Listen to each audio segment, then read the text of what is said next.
and then I'm going to mute myself. Very unusual experience for me. And does anyone do presentations? Because I have a little bit. Or is it just talk?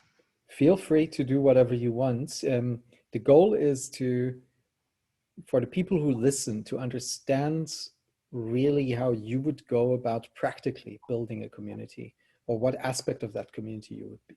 But I'll shut up now. Lars, your stage is yours. Leehe, how do I pronounce your name right?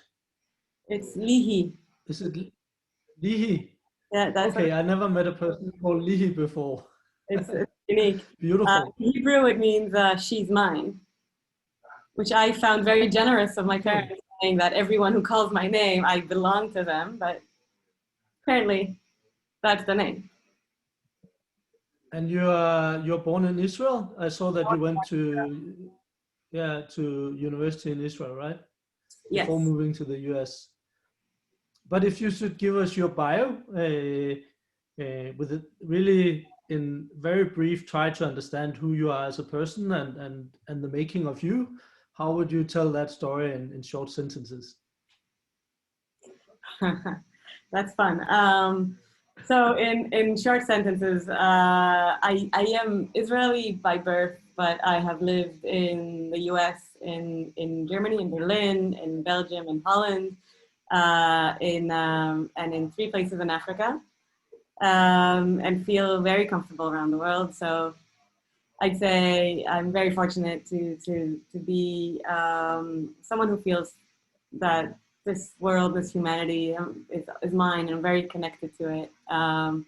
And in profession, I have searched for areas where I can actually make an influence, and found that economics is where I can make my impact. I went into finance and to climate change, and try to hold on to an approach that's both optimistic and idealistic, but also very pragmatic, and very much anchored in reality.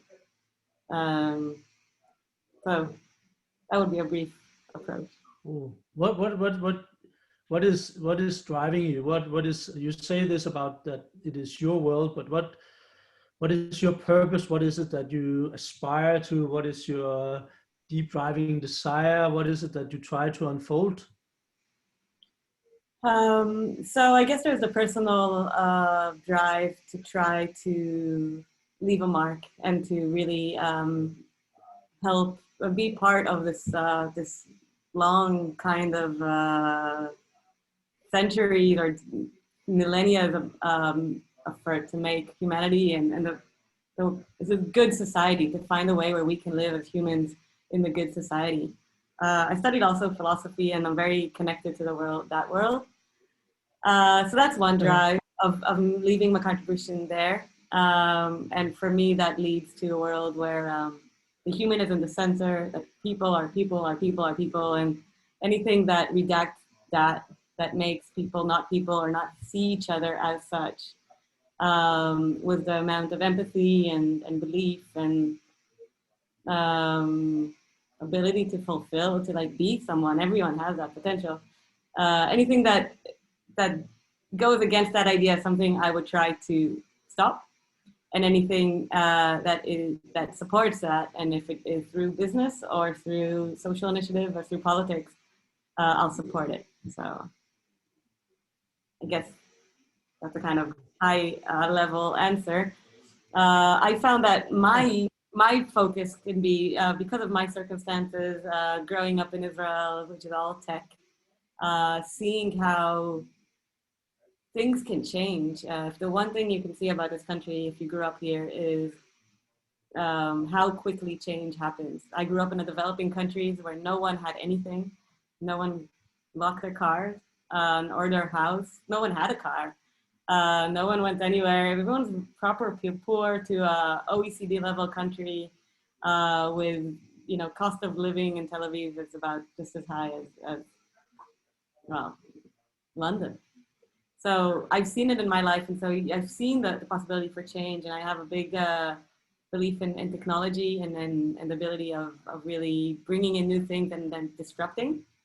So that's one thing. So technology and the world of sustainability and climate, I'm very connected to it, specifically water. And so that's where my key focus is, how we can find tech solutions that can properly address climate change and like make this world livable. Perfect. Very, very short about me. I'm Danish originally. The biggest inspiration in my life early was I had a grandfather that lived a very contemplative life. He was a farmer and he were fully in contact with himself. Some of the most important thing he would do was every day to ride to a beautiful place and just listen to the birds and things like that. I'll run away from kindergarten just to be with him. So he had this deep inner peace or something like I'd call it. And then I saw the outside world, the way we went to school, my parents and all the friends getting divorced and all that, what is in the adult life. And so there was this, why when life can be so simple and so beautiful and present, and why are we building the world the way we are building it? And I couldn't have these bits and pieces to come together. So one of the first inspirations was to take leadership. So very early, I was leader in the European student movement. We made democratic organizations in Eastern Europe. When we had the Millennium Conference, I wanted to work with the UN, and I was in the chair of the Future of Leadership Education when we did the Millennium Goals. And seeing political systems from inside, being asked whether I wanted to go into national politics, education, and the UN as an option and whatever. And so these systems, what is it that makes me not feel comfortable about this? It was because something was lacking, something that a 7-year-old can tell you how the world should be. Why is it that 7-year-olds have the knowledge to tell us that we should not cut down the trees, pollute the ocean, have 20 people around the world, half of the world's wealth?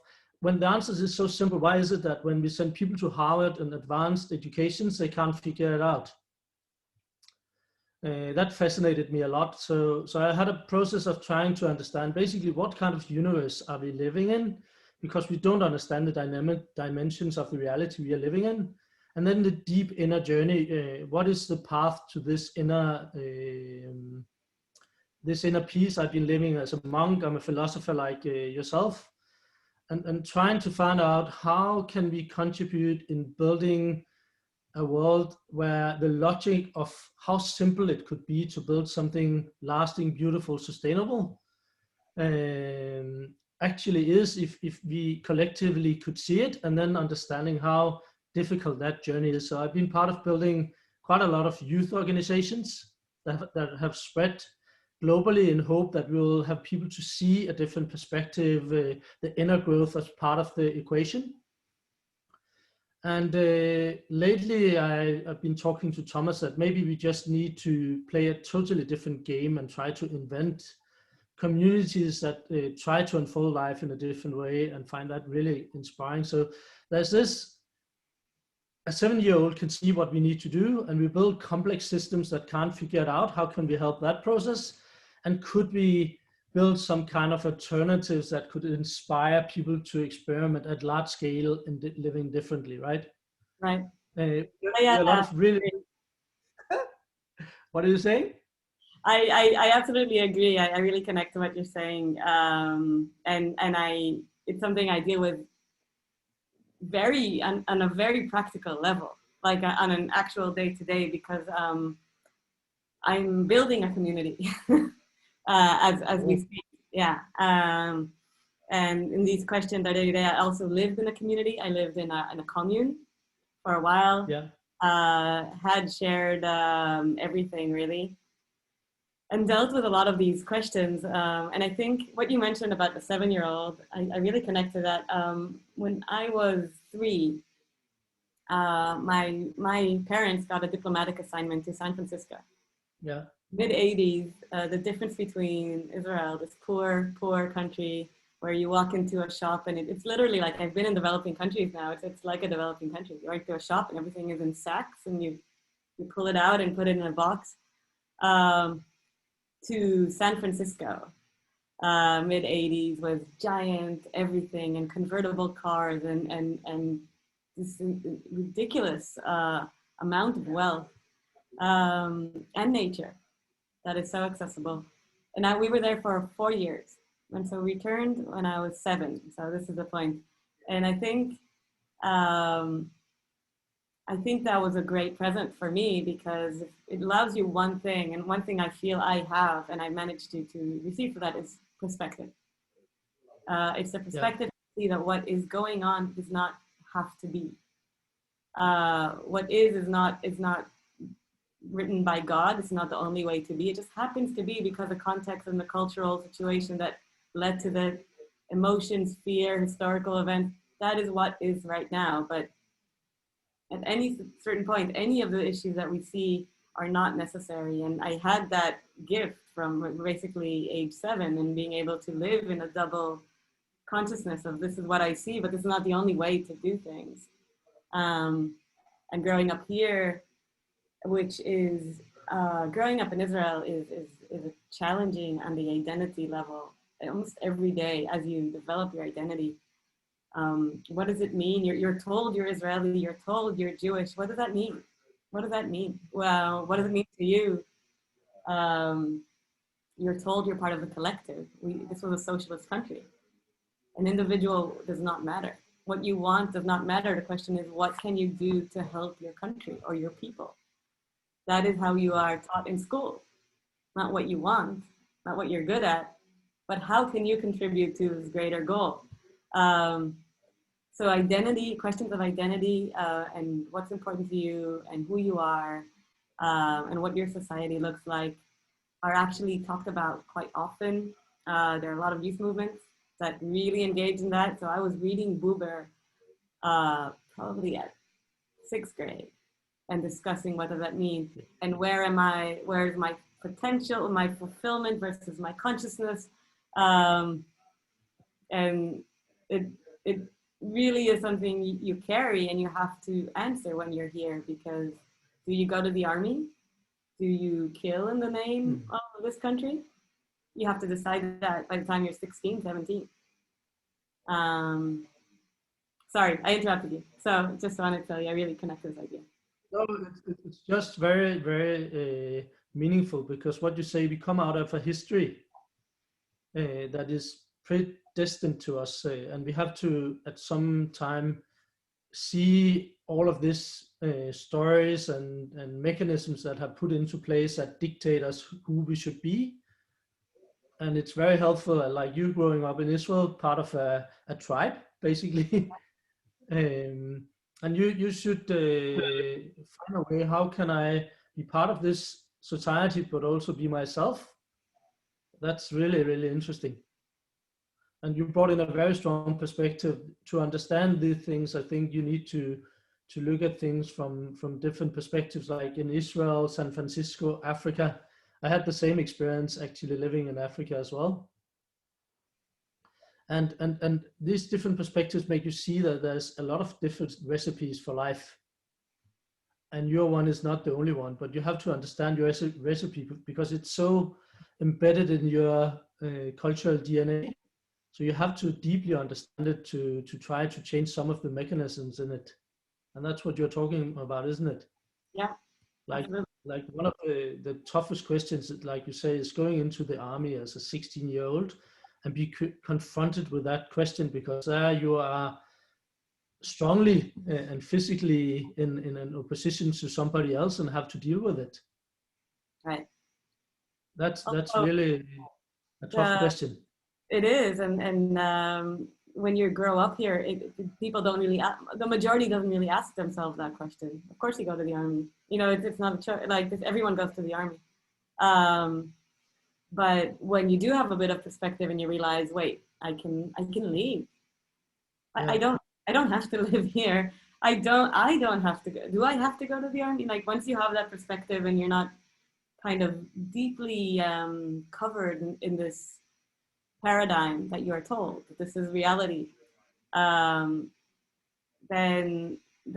you have to make these choices. And I think there's a great deal of conversation and reckoning going on in Israel, which was until the 70s, 80s, like a very much a utopic experiment. So people who were leading it thought they were trying to do this something very special. And then pragmatism came in, and that's exactly where I think you ask yourself, you know, this is why adults can't do what the 7-year-old can see. And you ask, because it's not realistic, it's not pragmatic to ask people not to pollute. Or so this maturity and realpolitik kind of approach came in later. And during my childhood and growing up in the 80s and then 90s, and then there was assassination of Rabin, which shattered the idealistic basis of this country. Anyone who believed in anything was just like, no, just backed off. And it to this day, it's a scar, because being here was being idealistic, and being idealistic was something you were expected to be, to have ideas and ideals and argue about them and so on. And that ended the day Rabin was assassinated. And then everyone's just like, you know what, just do your own thing, be an individual, don't care about the world. So that's one thing. And sorry.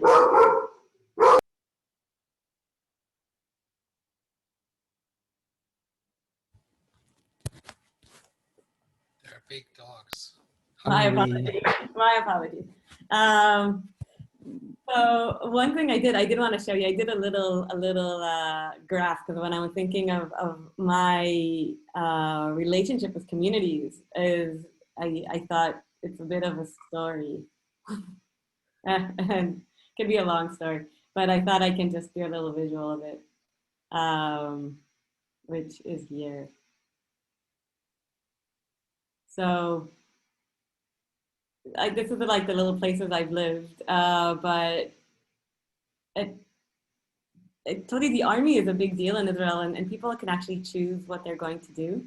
And there are all kinds of programs that will actually really benefit you in life. So a lot of the tech people in Israel came from a specific army intelligence unit. Yeah. And they were taught at 18 to program and to code and to design and to engineer.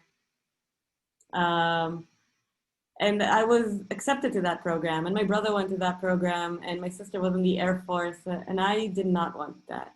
I wanted to do something else. And it was during your high school years, you're constantly dealing with what you're going to be doing in the army. You go to different tests and different applications, different programs, and you have to think about it and work on it. And I came across this program called the Nachal, which I did not know at all. I grew up in a very right-wing, like liberal, like libertarian household that hated the whole socialist kind of tradition in Israel. So I knew nothing about programs that had to do with socialism. But this was a program that instead of joining the army right after high school, you go with a group of people, of your friends or your group, your garin, which is literally your core, the garin is the seed. So it's called the seed. You go with your seed, which is between 10 and 30 people, to a kibbutz. You postpone your army service for a year, and you live a year in the kibbutz as a group. So you were one unit. You're not like it's like a family moved to the kibbutz. You have an interaction with the kibbutz as a group. You have one bank account. You have to make all the decisions together. You cannot really. There's no individual. There is a group. The kibbutz interacts with you as a group, not as individuals. And we lived there for a year, and we worked all across the different activities. We went to a kibbutz that is still a kibbutz. So it wasn't privatized. There was free food, 3 meals a day in the dining room. A pub that was open was free alcohol twice a week. You get your work clothes. They're blue and they're washed communally. And you're doing everything the kibbutz does, a lot of agriculture and industry. also working in the education and in the chores, like the kitchen. And we lived there, and we also worked in our youth movement, which was an environmental youth movement across the region, which is quite a rural region. So we worked with kids on environmental issues and hiking and teaching them how to navigate and to be outside in nature. So this was my Gerin. My Gerin was one about environmental activism and nature and hiking, and the power of nature in creating an intimate group. And there's a concept of an intimate group in the Nachal, of what that actually means. So we went as a group. It's quite a structured program. We go for a year, and then the boys join the army together. They all go to the same unit, the same actually. They're all, they're together, the whole army, and the girls go together. And this is where it gets interesting. The army releases the Gerin members after a year and a half. Well, the boys, it's like a year, 3 months. The girls is a year. So, and allows us to do what you call your mission, your Gerin mission, which is you have to build as a group some kind of idea, a project, something you want to change in society, anything. It could be from fighting inequality to working with at-risk youth to addressing climate challenges. It's anything that is an issue in the country and is defined as a national challenge.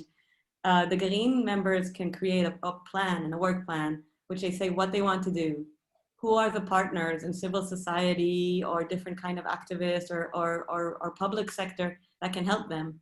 And you have to write out a whole plan how each individual of the group is essential in fulfilling this mission. So it can't just be an idea that has no connection with the skills and experience and the knowledge of the actual individuals. So this is a proper, kind of like a business plan, which you submit, a project plan, and the army allows you to leave the army and actually fulfill this mission, and live and do this. And 100, it's 6 months for the girls, and you finish the army, and another 6 months for the boys. So it's a year for the boys and 6 months for the girls, where a lot of the girls actually volunteer to stay. So it's a year mission that 18-year-olds get to design on their own and then fulfill. And we lived that. So we had to, first of all, design that, which is very difficult for a bunch of 17, 18-year-olds. And then also go and fulfill it and make it happen. And we continued to live together actually after we finished the army. And my Gerin is incredibly close to me. And personally joining this literally blew my mind. Like I had no idea what I was going into. It seemed like a cool program. I was like, this is what I want to do. This is super cool. It has a lot of place for an individual and so on.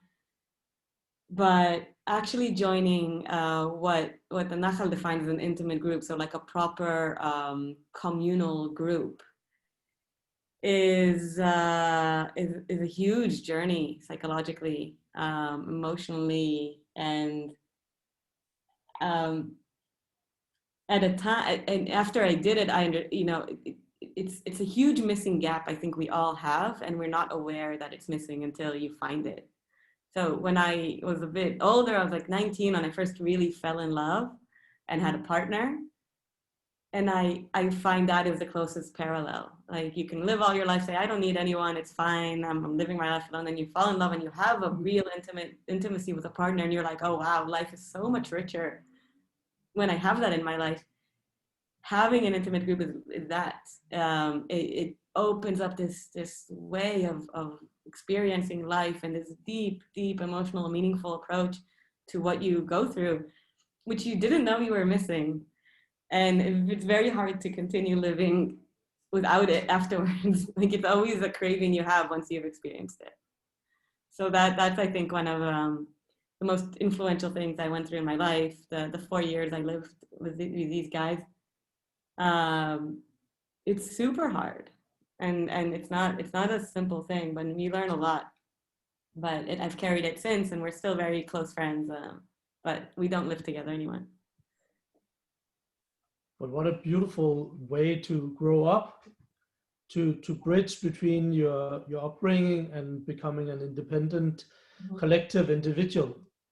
Yeah, This could actually be a world model for every children to go through. it is. It It's is. beautiful. We became adults together. We became people together. Yeah. Yeah. There's so many fundamental questions, who you are in relation to other people and what you want to do, contribute. So it's the basic questions you have in here. Who am I? Who are my people? What is my collective? Who am I in relation? And what would I actually like to do? What is the most useful, purposeful thing to do with it at this moment? It's fundamental questions that should be in your life and in your journey, and you get that experience for 4 years. Amazing. Yeah.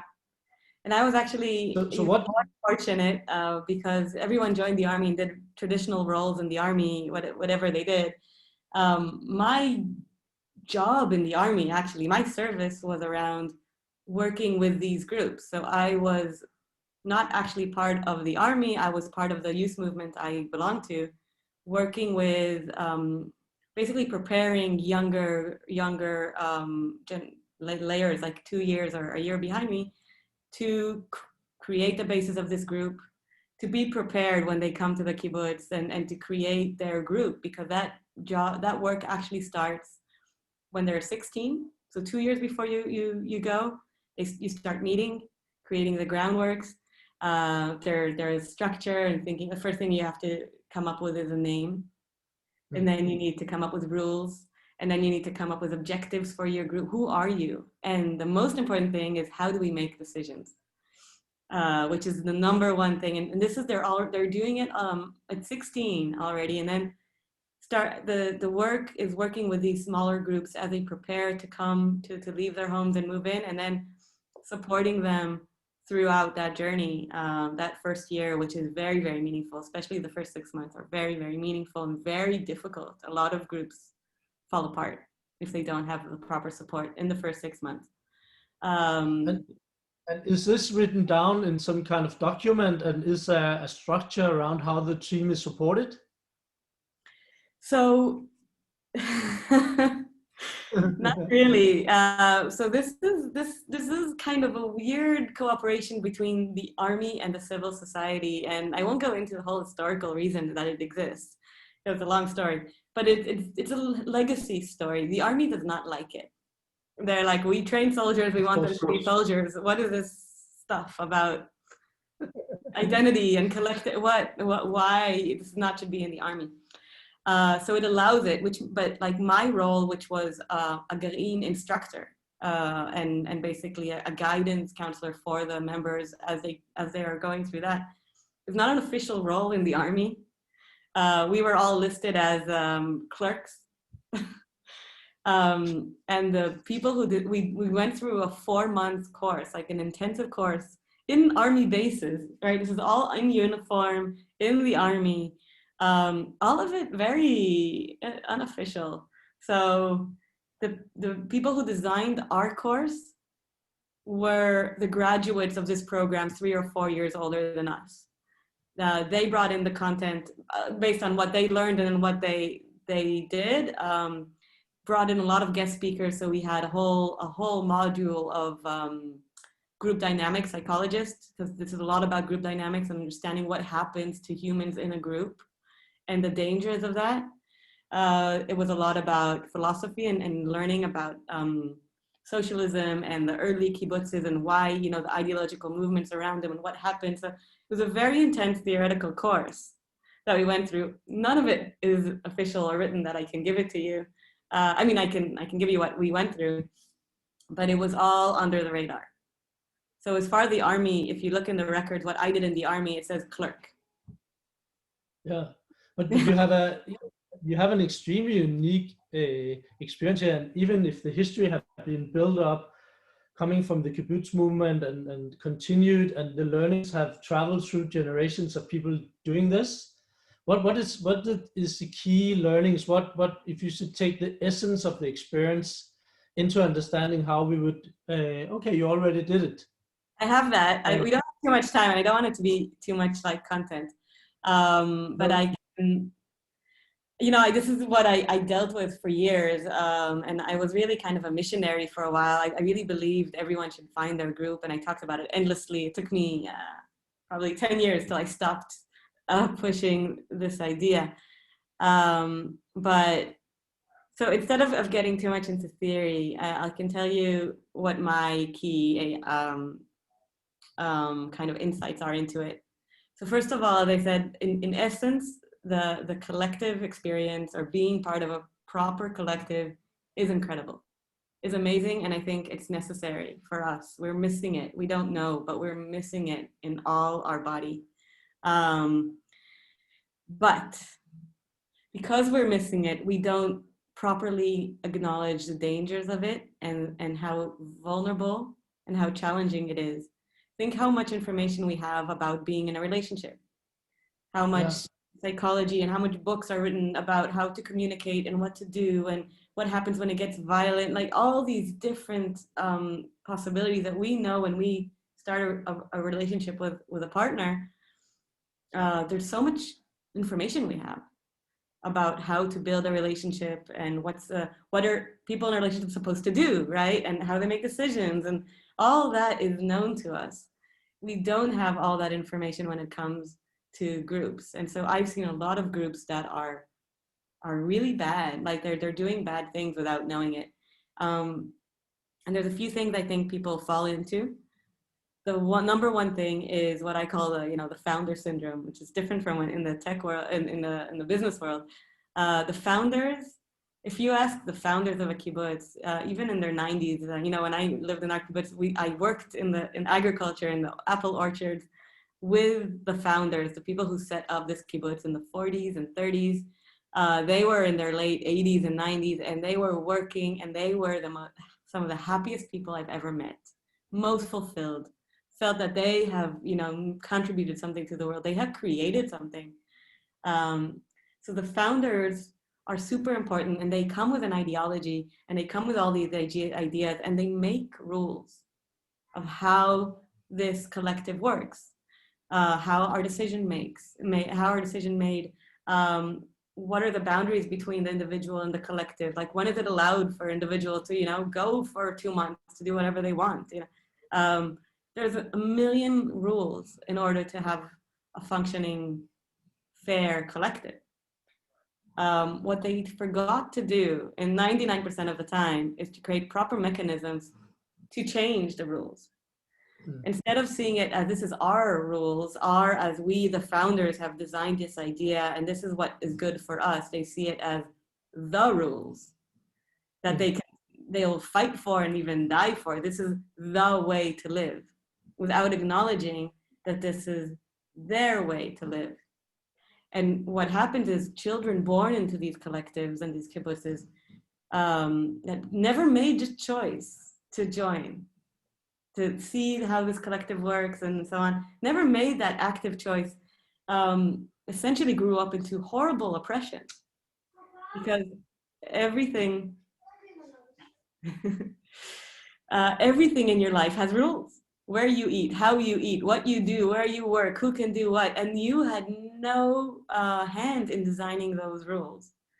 And until you get to a point where you can influence it, especially if the mindset of the founders is these are the rules for a good community or a good society or a good collective, then a lot of times you can't even change and adjust these rules.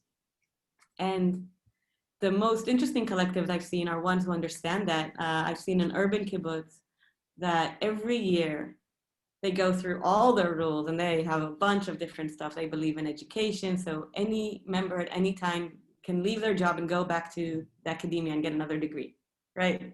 They have a lot of rules. That community every year go over all of them and have to unanimously decide on all of them, which means each member of the community has a veto power on each of the rules. It also means that as the group changes, people leave, other people come back, whatever, you change, you grow, the rules can change.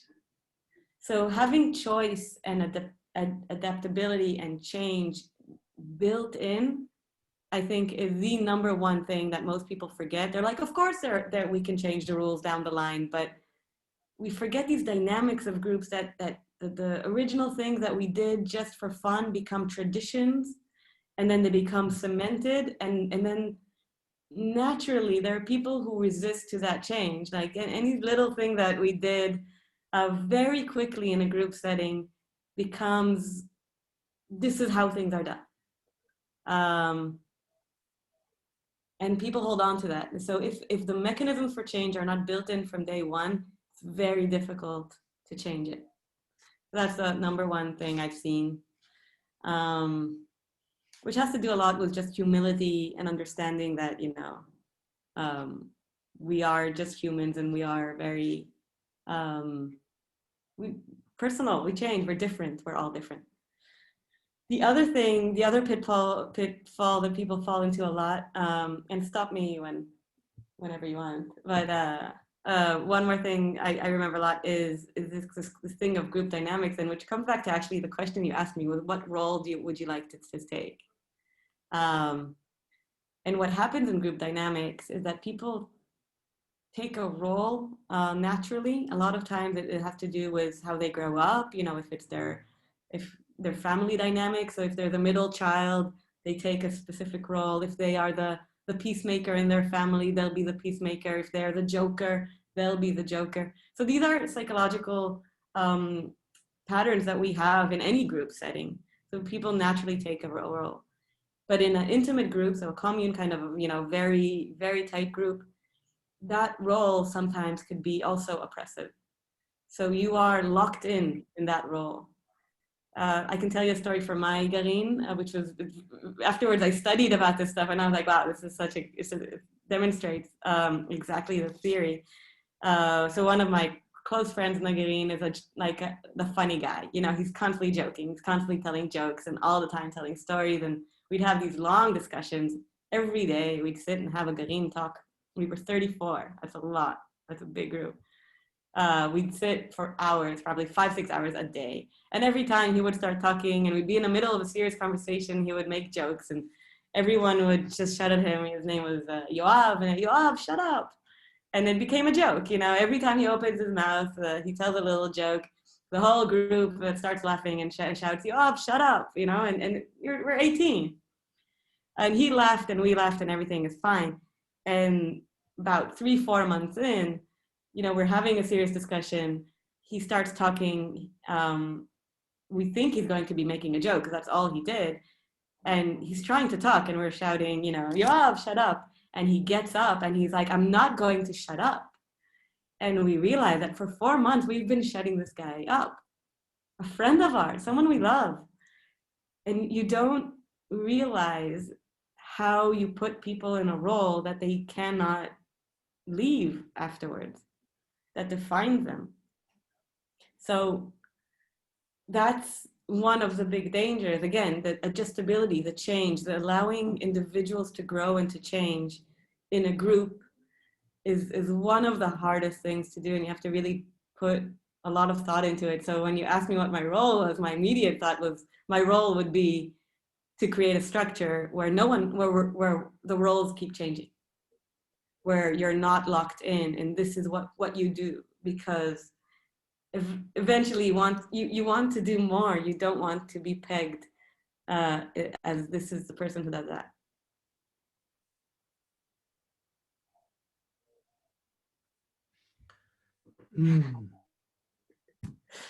This is a book about how to create communities, but it's interesting. It's also a deep definition of democracy, that we can create democracy in a way that locked and we just vote or keep roles. And there's another way of thinking about it. It's a continuous dialogue and dynamic, right? It is. Where you have to redefine yourself, you have to redefine the team, you have to redefine the purpose of why you're there. You're basically getting into this. Yeah. So I absolutely agree. And I think one of the key things to define it is also the objective of the group. Just like if you start a venture or project, like, why are you doing this? And that also changes along the way. Yeah. one thing that you mentioned, democracy, I'll give you another cool story. So one of the members of the kibbutz that I lived in, one of the original members, the tradition of the kibbutz movement was very ideological. It was not about, you know, self-fulfilling, like the new communities and finding a better life for myself, but it was very ideological. This is the socialism and communism and the right way to operate. And I'll stop this, but it was a big deal. And actually, this was a time when Europe was all torn up in civil war between socialists and fascists. And one of the kibbutz members was telling that his father, he was French originally. He in the late 20s joined the socialist movement, and in the early 30s moved to Israel to start a kibbutz. And when his father found out that he opened a kibbutz, his father stayed in France and was persecuted by the Nazis and had a terrible time. But throughout that whole time, he refused to speak with his son because he was so angry that his son became socialist and a communist. And so from the mid-30s, this guy did not talk to his father because his father kicked him out and said, like, if you're going to be a communist, I don't want nothing to do with you. Throughout the whole Holocaust and everything that happened, and afterwards in France, they didn't have any contact. Till like the end 60s, early 70s, when they reconnected, and he convinced his father to come visit the kibbutz. And when he came and he was there, he showed them how life was, and you know, there's a general assembly every 2 weeks where everything is decided on. And then his father just burst out and crying, and he asked him, like, what's wrong? Why are you crying? And he's like, you should have told me you're building a democratic structure. It's an original democracy, like the Greek democracy or the Athenian democracy, where everyone is constantly making decisions about their lives. Like, if you only told me you were a Democrat instead of a socialist, we wouldn't have been not in contact for 30 years. So it's so interesting because most of what you're saying is already in the last speech from Pericles to the Athenians. yeah. Basically all what you say about deciding anew, and if somebody get dominant, they should leave, and redefining the roles, it's all in there. Right? Exactly. So interestingly, the father started crying because he saw what it was. Sorry? You said the father started crying when he saw that it was actually a true democracy. Yeah.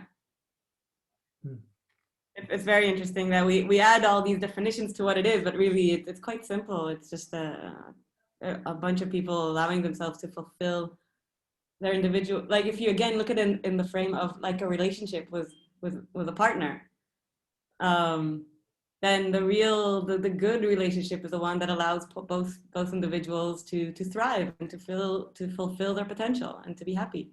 And if you look at that is the role of that group as well, then it changes what we're thinking. The group is not above the individual.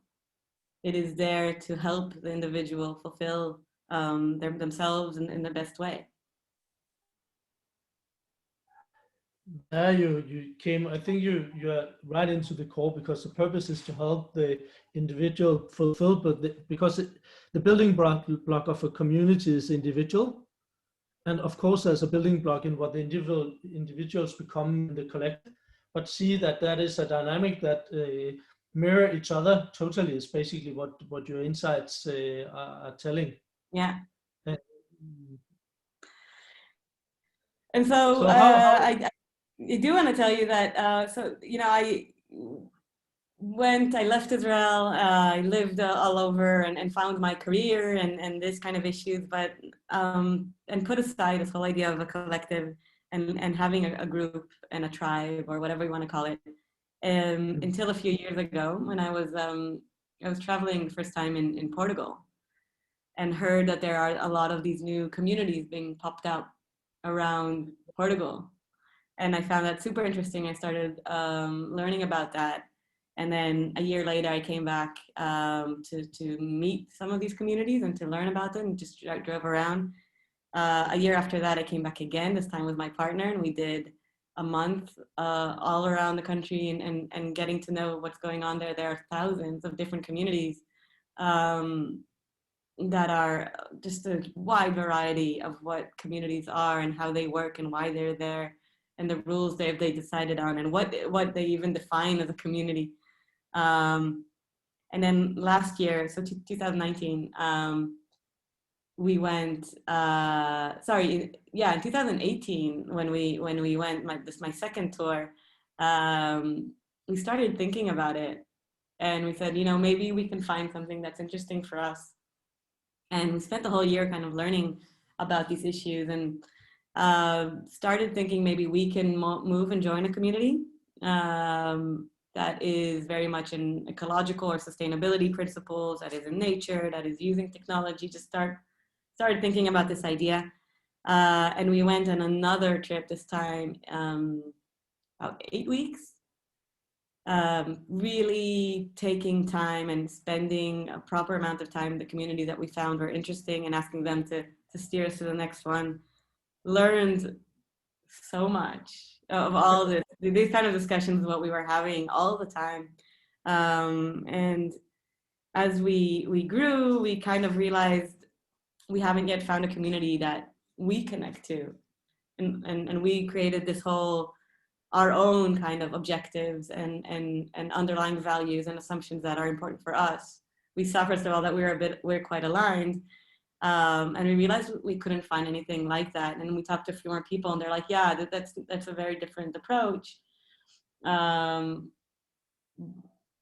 we realized if we want it, we actually have to found a community and we have to create a new one. That's very, very interesting, because I've been looking for Portugals as well for a lot of years and said to Thomas and these guys, let's do it in Portugal. Find it from the beginning. So now I'm really, really interested in hearing what is it that is your core idea of founding the community? It's a whole lot, but I can tell you this. We were supposed to move, we had a one-way ticket. We were supposed to relocate to Portugal on the 29th of March. Yeah. To start this.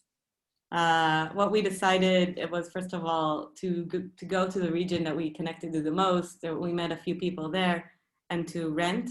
First of all, just be in the place before we understand who's against who, and to start looking for like a proper location, and also really understand what we're doing and start connect. We've been connecting with people slowly, one by one, as we in the past year or two. What region are you looking at? Castelo Branco. It's east to Lisbon. It's really on the border of Spain. Yeah, and you have some old. It's a mountainous area, and it's really, really beautiful. Beautiful. It's full of water.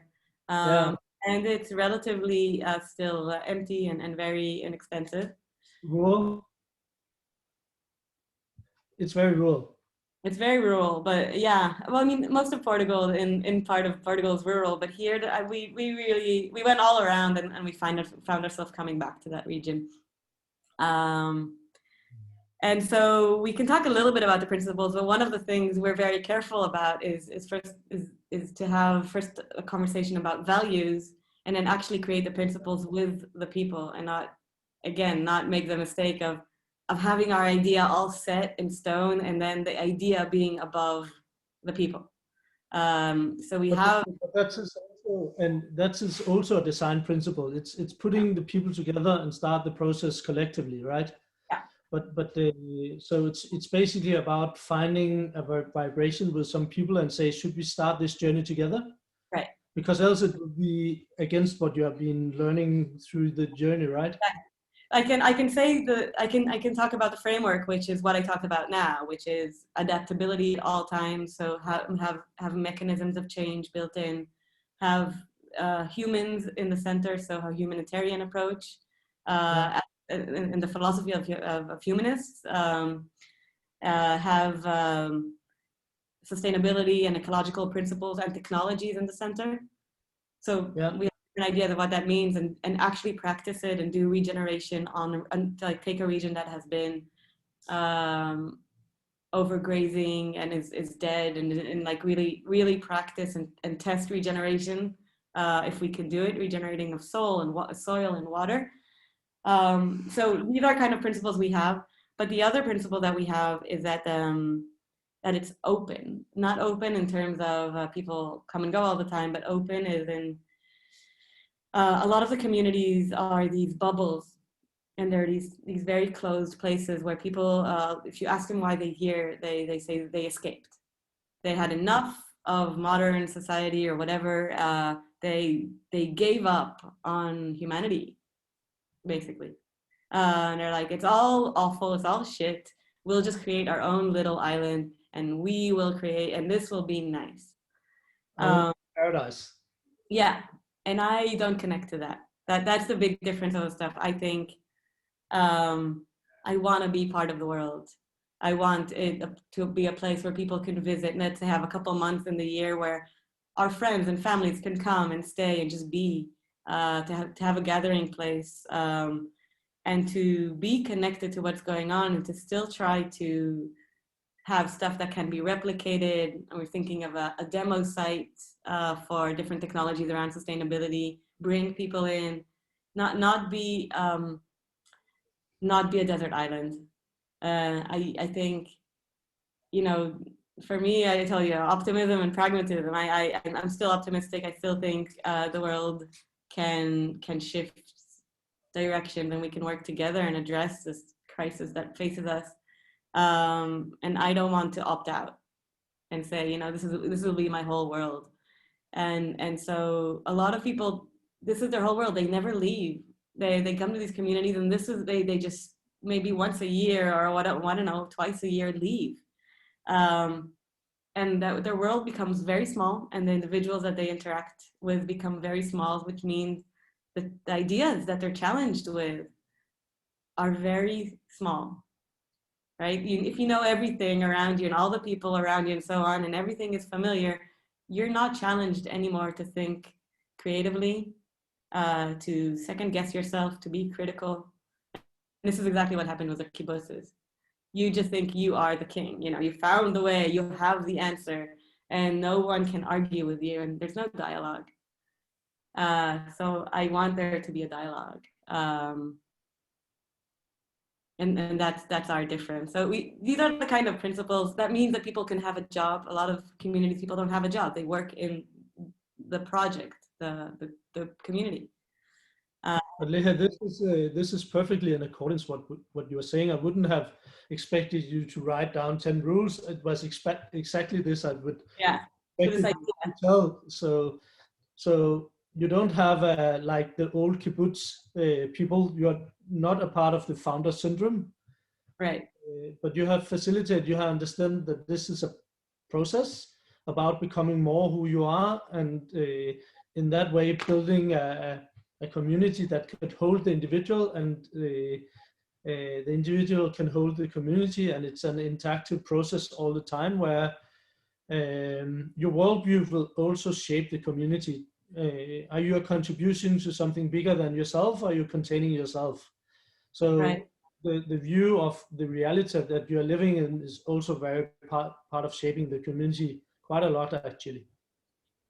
You're allowing yourself to be open and interactive, and you want to be a contribution to the reality and the problems that we are living in. That's also defining the community quite a lot. And what you're basically saying, that you believe in open systems instead of closed systems. Mm-hmm. But there should of course be a core and some principles that hold these people together, and that should be tight enough for some love and compassion and connectedness. Right. You haven't said it outspokenly, but you tell about deep connections and deep love, and and really nurturing the individual in it, and there's something being open but still being able to doing that. Exactly, and having the rituals, and having, so if we take the extremes between living in a kibbutz where everything is communal, nothing is your decision, and you decide where you're working and what you're doing, what you're eating, and you have no personal money and all that, to a community in its loosest form, which is a group of friends that live next to each other, and, you know, every once in a while hang out, which is also a community. So I'm looking for a balance where you will have your space and do your own, and have your own individual, but there will be mechanisms and rituals and stuff that you do as a community, or commitments that are kind of structured, you know, let's say a day a week you're with your community. So different kind of stuff to ensure that we're still part of each other's lives in a meaningful way, but not everything. There's a beautiful chapter in a book about democracy that is called The Word or the Sword. That either way the conflict will get tense, or we find a way to understand that we are different and hold that difference. And you're very much talking about that there's a peaceful way. It's also a peace movement that you're creating, inner peace and peace in the collective, but also peace with your surroundings and allowing different perspectives to actually be challenged and believing that you're strong enough to handle that as individuals and as a collective. Indeed.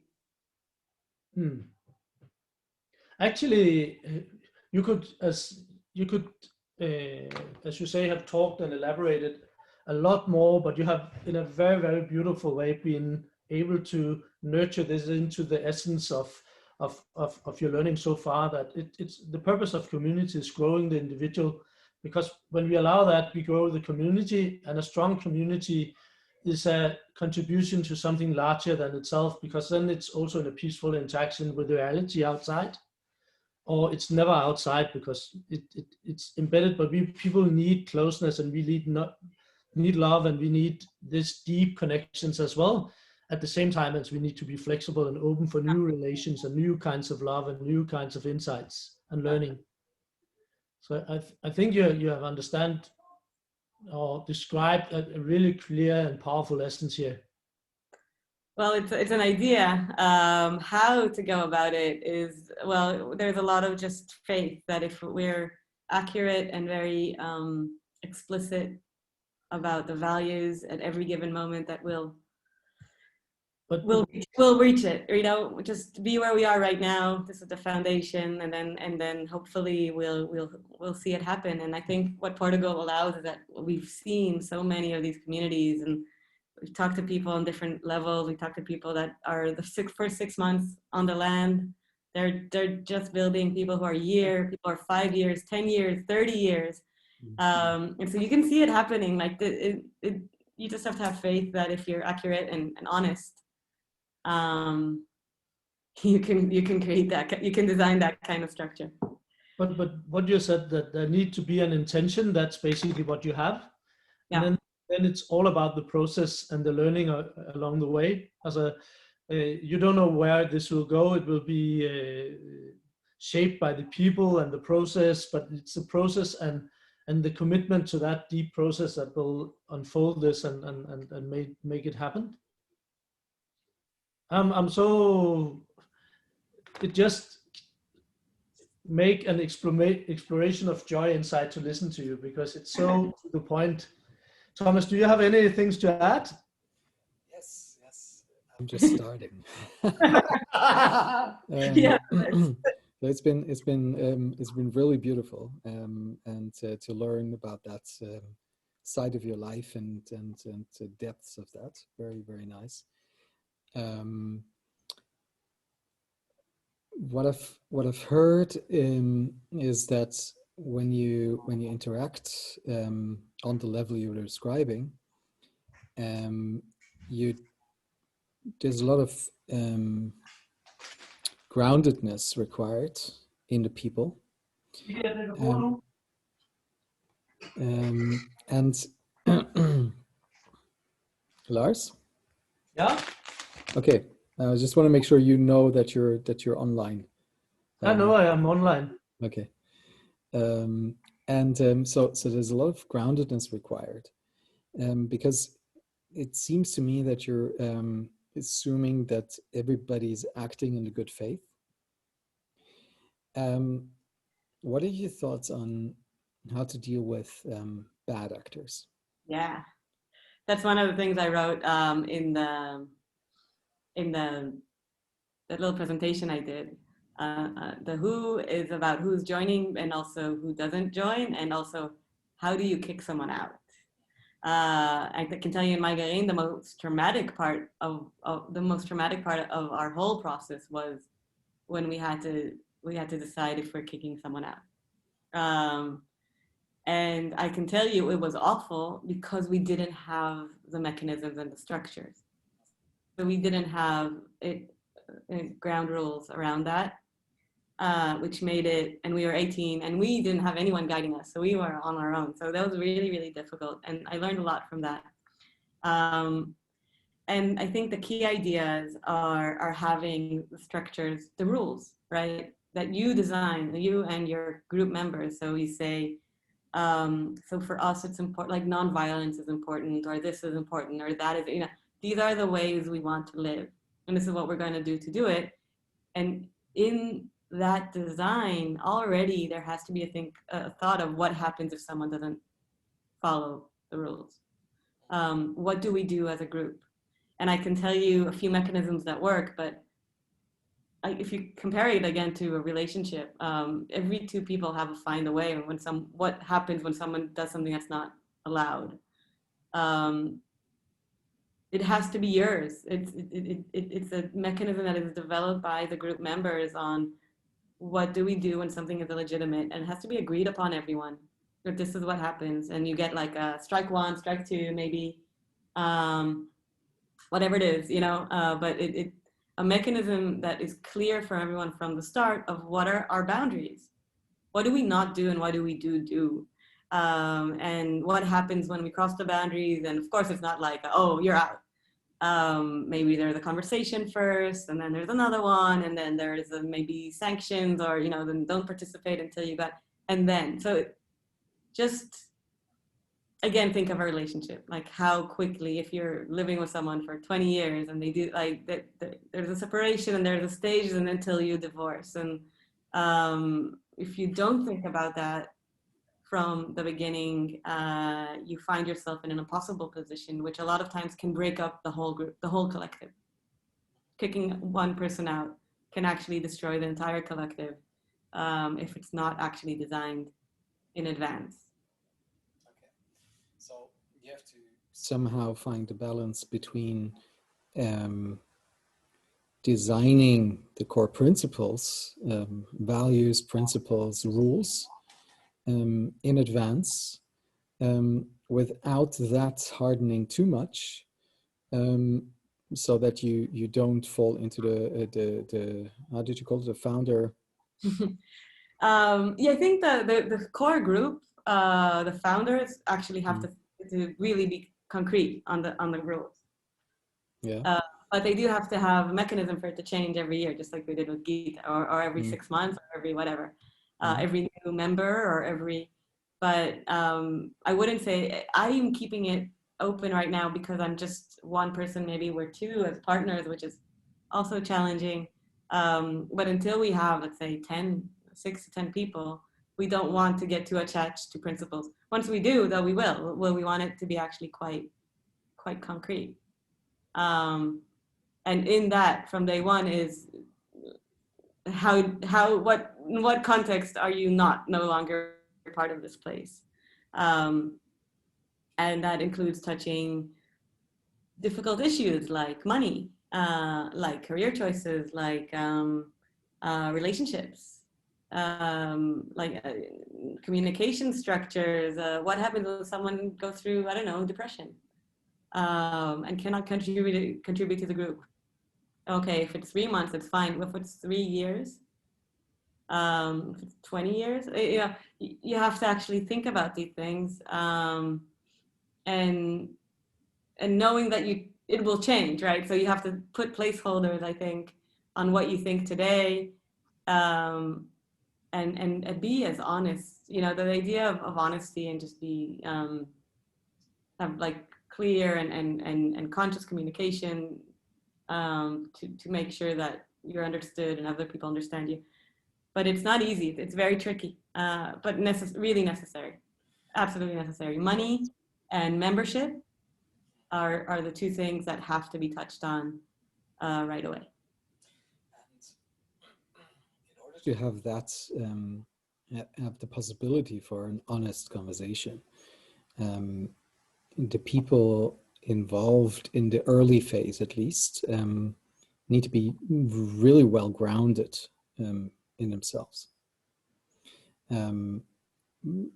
in order to be Able. self-aware enough to be able to both think about this on a meta level, on a concrete level, on an individual level, on a group level, etc.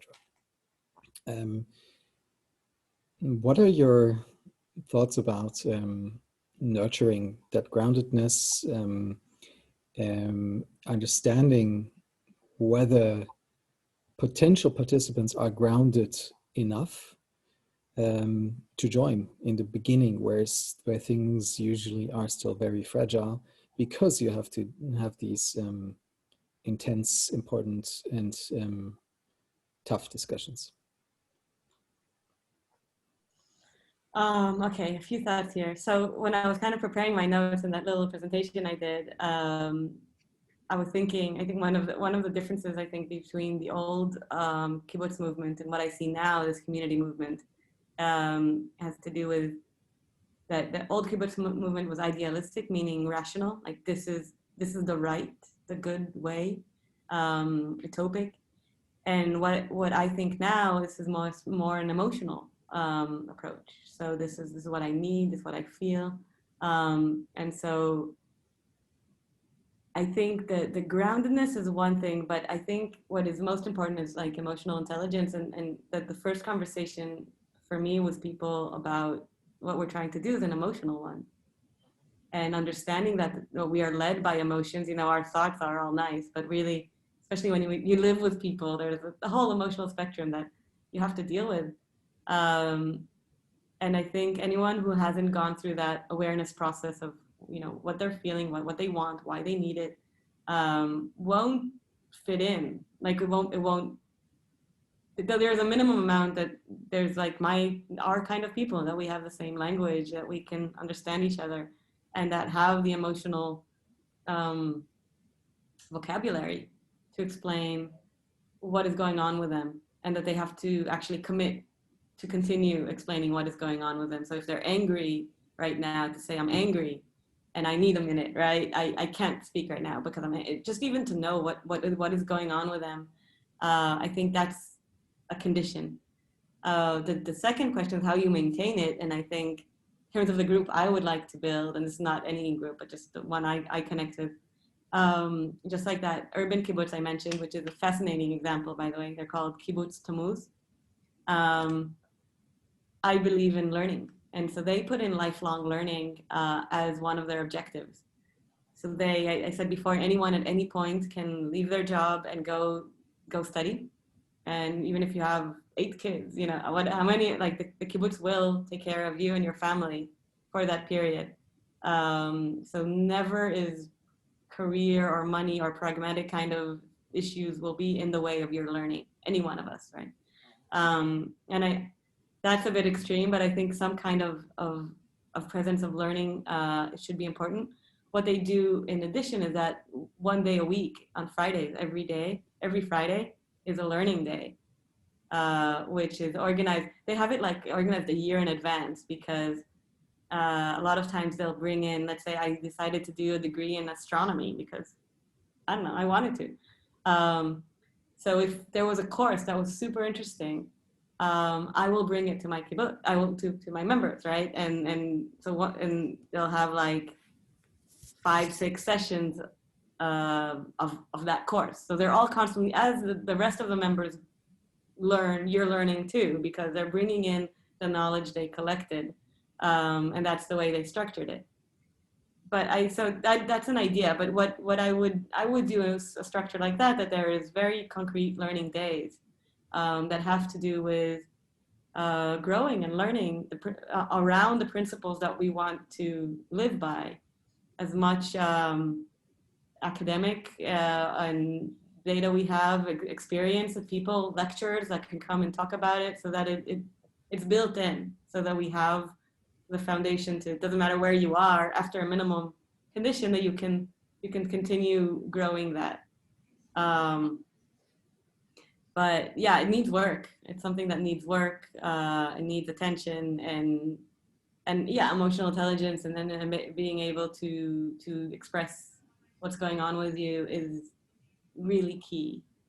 in any relationship, especially in an intimate kind of group setting. And in terms of so out of all of these activities, there emerges some sort of a group identity. Usually, right? That is that creates the stickiness to the group. So people people don't easily leave, Right. but that also makes it harder for the group to interact with the outside world and to be open. And what are some mechanisms that you can think of to keep that in balance? That is a really good question. So one of the communities I visited, they really kind of left us with a big question because they decided that nobody's living on the land. The land belongs to the community, and they only do stuff there. They do workshops, they do events, they do regeneration and so on. But everyone lives everywhere else, so that there is that kind of flexibility so that you can leave the community without like losing your home. And that kind of essence. Also, they found the founders, I talked to these founders, they used to live there, and they found that there's the minute that they live there, but they're a bit more open so that they have people visiting or different kind of members that are there in heart, but you know, I live in Guatemala or whatever, they come once a year. Or even people who are just joining now, they found that there is a hierarchy. The fact that they founded it and the fact that they live there made people, you know, adhere to their ideas and listen to them and go like, oh, what do you want? And the founder was like, that's not what I wanted. I wanted an equal community, a community where people can speak freely and that we can do all kinds of ideas. But I found myself like the king. And he and the other founders decided to leave the land and to live around there, to rent, to find a way, but really not live there. So we heard that and we were like, that the logic, it's strong, but emotionally that was hard. I was like, wait, I wanted to live on the you know, so that it's a question. I think like anything, it needs to be kind of managed. Like I don't have a general answer. I can think of examples of stuff that worked and stuff that didn't work.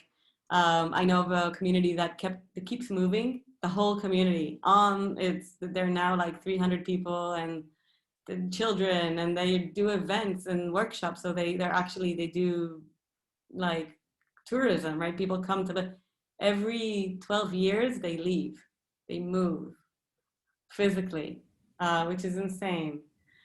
So there's different ways. I don't know. Yeah, there's a lot of, I have a lot of questions, but What is their name? They are called Terramada.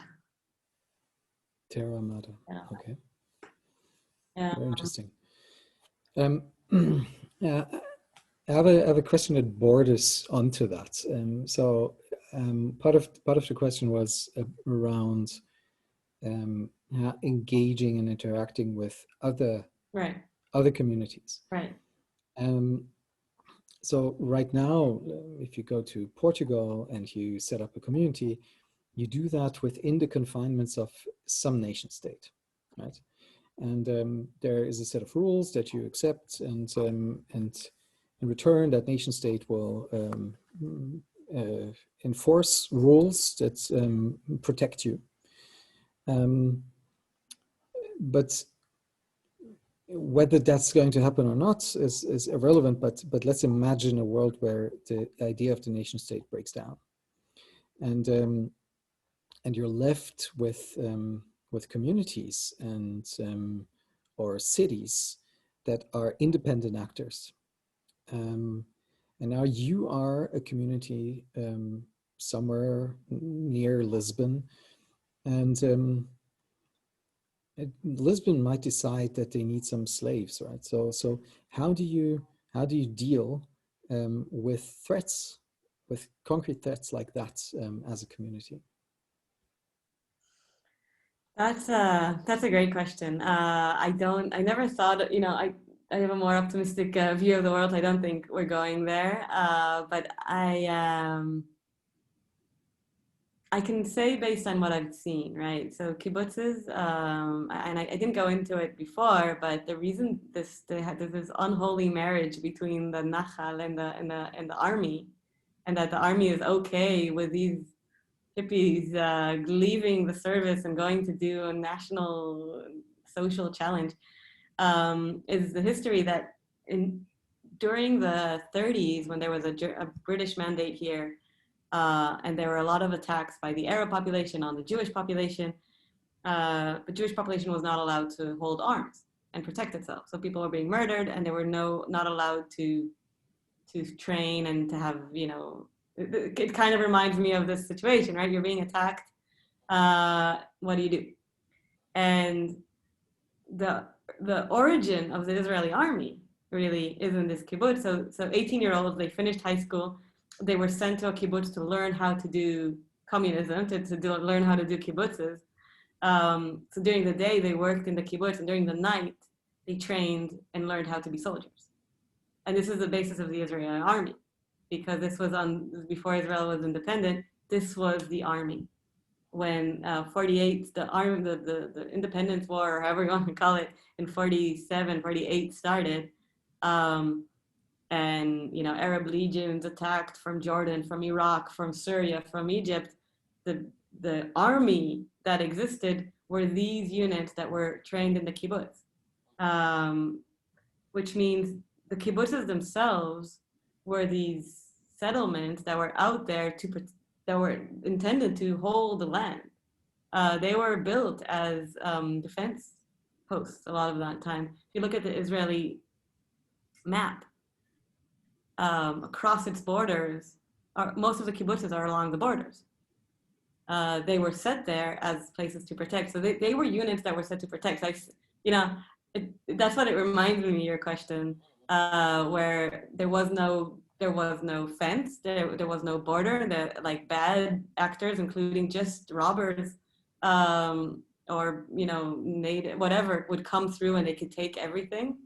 And the kibbutzes were organized to protect themselves. And they just did it. Like, if that becomes a situation, I can tell you how it worked in the kibbutz even till my day there.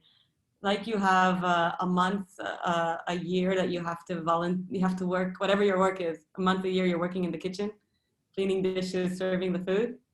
You have all kibbutz members, including women, including 16-year-olds till 80-year-olds, have shifts guarding the kibbutz.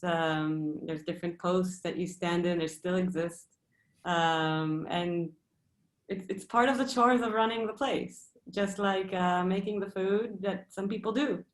You know, if some and if you need training for that, then you need training for that. I guess, I don't know. I honestly haven't thought about it that, you know, until then. But if that were a situation where you're being attacked, then I guess you protect yourself. I do want to think of, like, post-technology world. So one of the things I found out that when we were moving through the communities in Portugal, that everyone we talked to, and they were amazing. Everyone was just super nice and hospitable and said, like, you know, stay here and come join us, you know. And we told them what we're doing, and they were like, oh, that's amazing. I heard about those other communities. You know, I know the communities next to me. You know, when you're done, you should tell us, like, what you found, because they live there, and even someone half an hour away, they haven't met them. They haven't seen the communities. They're so engrossed in their own, which is what I was saying, that the balance between being right and learning and constantly learning. If you're constantly learning, you're different. You're already different. So they're all engrossed in their own, and they don't know what's going on. And we were thinking, even setting up something simple like a WhatsApp group between, like, one member of all the community, just having a place where, you know, they can share even on the technical stuff. Like, there used to be a lake here. We want to do regeneration. Who should we talk to? What should we do?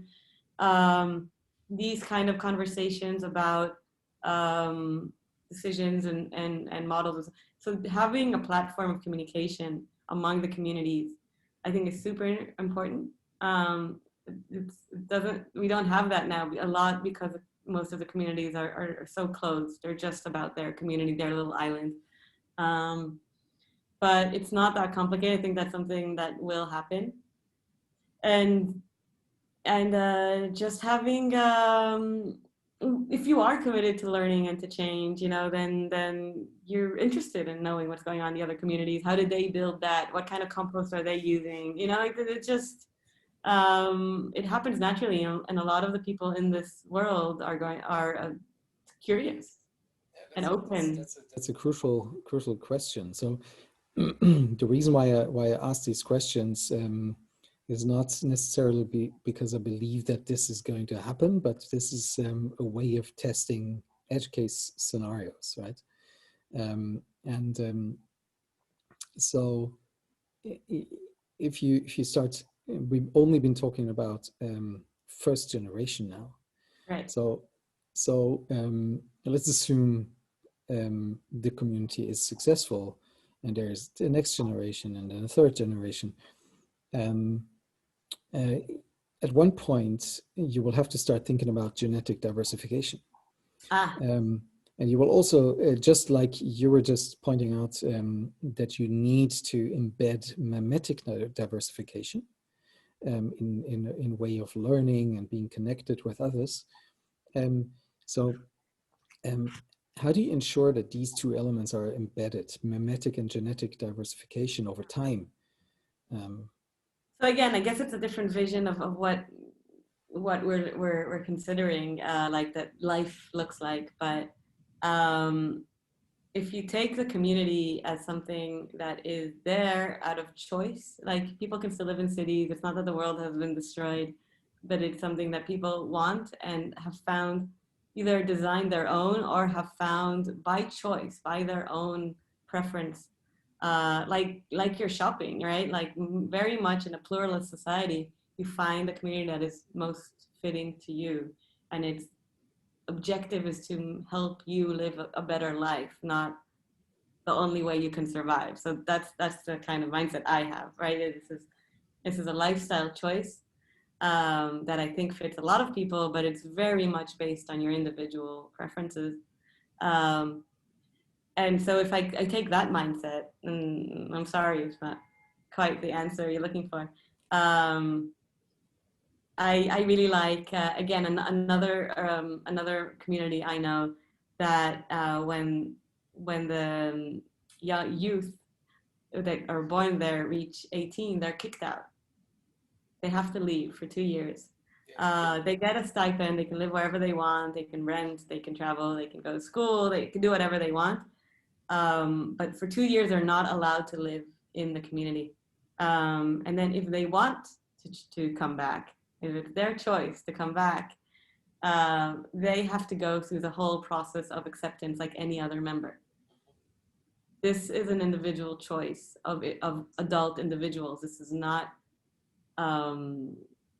like a habitat, like you can live in a city or this. Like it's not your own, it's the choice you make to share your lives this way with these people under these rules. It's not right for everyone, and definitely there are the variance of the community is huge. So that's the kind of approach I would take to ensure, first of all, people can join. There's a process of people joining, so you have genetic diversity. And second of all, if you were born there, it does not mean you're going to live there. This is how you were raised, and that it's fine, but you can be, I don't know, whatever you want. So openness, that is the principle of openness, right? So you're open for people to leave, you're open for people to join. I've heard somebody answer to the question of how do you protect against a bad actor city around you, is being open to moving, so being nomadic. Yeah. If you can always move, then you take the power away from those who might want to exert power over you. I can say, you know, again, that's fitting for some people. That could be their community. Since I am very connected to the world of sustainability and regeneration, I think that isn't very like environmentally friendly. You leave a footprint when you know when you live somewhere, when you move, you're walking. You know, like if you're in a space and you make it whole and livable, etc. Um, I feel like if you're You could constantly see it. moving, what are you doing with your trash? What are you doing with like how are you growing things? Like it Mhm. bothers the nomadic approach. I think clashes for me with the regeneration sustainability practices that I want. To me, this depends on the context of the nomadic approach. So if you are living in tune with nature, there's no trash. So you're actually potentially nurturing the land and moving away. And you could even embed that into your overall practice as a community, much like indigenous communities, which moved several times over the course of the year because living conditions were just better in a different part of their bioregion. So they didn't stay in one place the entire year. So that's like a But that's balance. pre-industrialized. I think post-industrialized. If you want to have a phone and you want to have electricity and you want to there's a. I mean, I don't see it, but we can. I mean, if there's a good way to do it, then fine. But I think there's just composting. You know, that takes time. If you want to not leave your organic trash or your toilet or your waste, like a lot of nature is about process. And if you want to be I mean, so I don't know. Maybe um, I would be curious to see how that works, but it's a good. I'd like to test and push another extreme. Yeah. Not because I believe it, but just because I want to see how we can Yeah. think about this. So let's assume there's a massive solar flare, level 5 solar storm. Our power grids go away for 5 years. Um, how do you deal with all of this without modern technology? Um, well, it's funny. Like I don't usually think of like Armageddon scenarios. I think most of the stuff that you know in a lot of these communities that we have that I've been in, you can deal. Like people survive. People are strong. Will it suck that you don't have coffee in the morning? Because I'm sorry, in Europe, coffee beans don't really grow. Yeah, but people are resilient, I think, and they will survive. But I think a lot of the stuff that we know today, I mean, I think the really modern technology is decentralized, is independent, and is off grid. So it can really, you don't really need a lot, so there's no electricity generated in a factory hundreds of kilometers away. That's fine. Already, I'd say in Portugal, most of, I mean, you'll find other ways. You'll use other technologies. Um, or you'll read books and candlelight and tell your children, I used to have an internet. Like, I don't think, I think everyone will survive. I'm sure. But it's just not the life we're accustomed to. It'll be difficult and it'll be partial. We're used to connecting and talking. Here you're on the other side of the world and we can talk. I'm just asking these questions because I think it's interesting to take as you put it, Armageddon scenarios into the Yeah. design principles, so that your design principles aren't relying on technology being available. No. So that's yes, they work better, it's more convenient with technology, but it's not necessary to have it. No. And this is why I'd like to like testing assumptions with these types of questions. Well, there's a lot of things I don't know if they will continue working. Like if there's a solar flare, would solar panels be you know, working the same? Will they all get this? I don't know. But in theory, I think a lot of the new technologies or the sustainable technologies I work with that I want to test and play with, and actually the community will have like a beta testing around it, are all regenerative. So they're all kind of technologies that once you have them, they work. Not forever, but you know, like home biogas, if you know them. So you try and be off grid with that community. Yeah. Yeah, off grid, but with all the available services that I am accustomed in my spoiled urban life, which I think I have those now, and I just want to actually live that and touch that.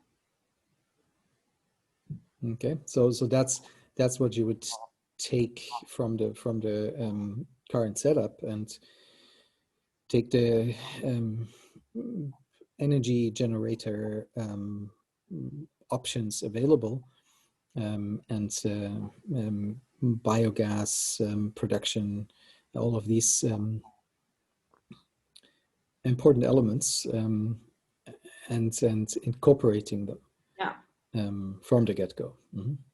Yeah, so yeah, I didn't mention that, but the whole idea, and most of the communities we have met are entirely off-grid. Like they're independent. They have electricity, but they have their own water, their own energy, and mostly their own food. But it depends. Everyone falls on the coffee, tea, chocolate, and anything metal, or you know, any kind of tools you need or something like that. Something you buy. Okay, I'm beginning to feel content. Lars, was there something that inspires further questions? If you are around, maybe not. Maybe cooking dinner for the children. Yeah, I think they were. Well, I learned a lot. Thank you so much. This is awesome. I'm really happy you guys are doing it.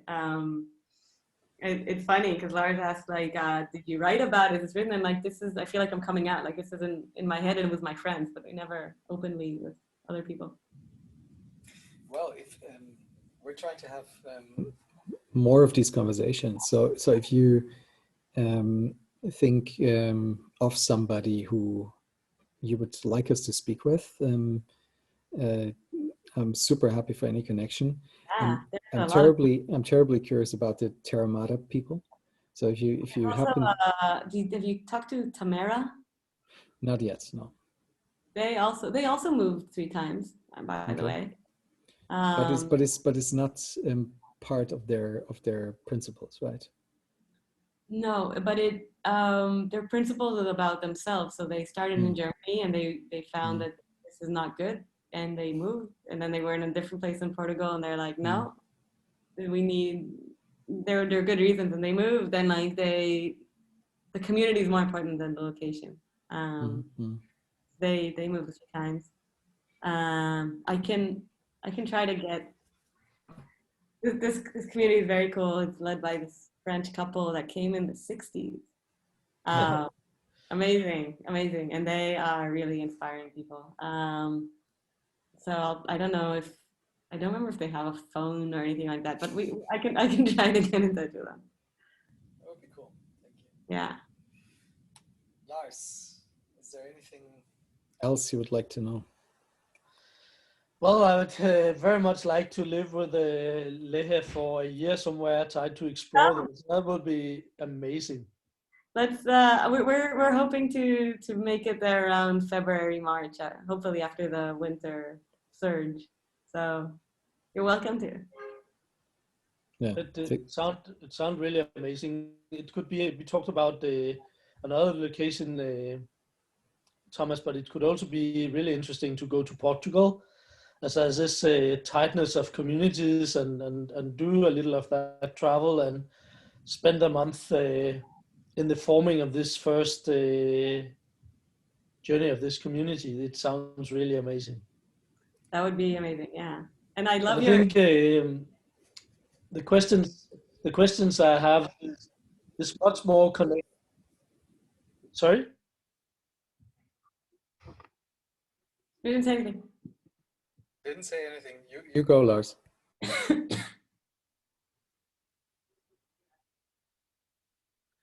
I think my questions was at this moment is much more, how would it be to be in this deep conversations with you in real life? That would be really interesting. Well, I would absolutely love you get both of your input and have that conversation together, because I think there's so many things. Again, there's not enough information. It's unexplored and enough, I think. So if you have, maybe we can pull you into the conversations we're having and hear what you guys have learned throughout this amazing project of yours. Yes, we're still in the beginning of our learning curve, but yes, I would love to join, absolutely. Thank you. And we Cool. share the idea that we really... Sorry, you close, Thomas. No. You close. I'm sorry. You go. No. It was just this about to really teach people again to be in a community,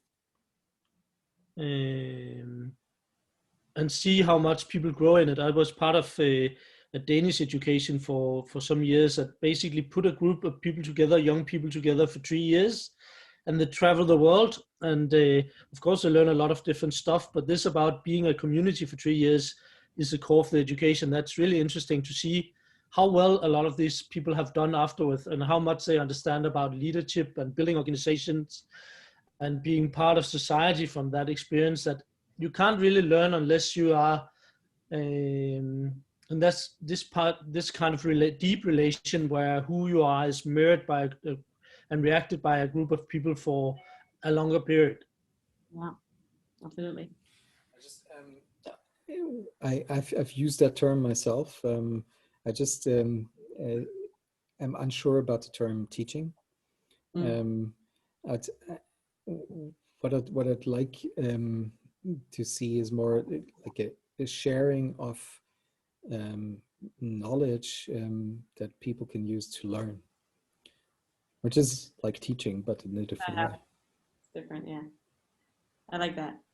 And I do think that it's something experimental that we're just not used to in our modern, rational, European kind of societies, that you learn something, it's all in your head and you analyze it. There's something so powerful in the experience itself, and emotional and life-changing, that we have a hard time kind of putting the words into it. But I think, Lars, that the good word is mirror. So when I lived with 34 people, then I had 33 mirrors that you can't avoid. If people talk to you in a certain way, you see they talk to someone else and you're like, it's not about them, it's me. You can't, and this is why it's a lot of psychological pressure for people. And they need guidance through this process if it's an intimate group. But it's life-changing. You don't have to teach empathy or social and emotional skills. You get them to survive. What we do in this education, that we put people together from, it's mostly Nordic, but all over the world for 3 years, and then they travel and are educated together for 3 years. Amazing. And you get into some depth of learning that you can't get in a normal kind of education. Yeah, absolutely. Because it will define you in a deep way. Yeah. But it was a true delight to get to know you. You are shining, and just the inspiration that you radiate go right into my heart. It was beautiful. Thank you, Thomas, for setting this up. This I really, really enjoyed. Thank you. It was great meeting you guys, and I hope to continue the conversation. Yes, we can deepen it whenever you're ready. We can have a second one. Awesome. And I also, Florian, who you know, yeah. I'm sure he will be very happy to also join your conversation. Great. Okay. Thank you. Have a great evening. You too. See you soon. See you soon. Ciao.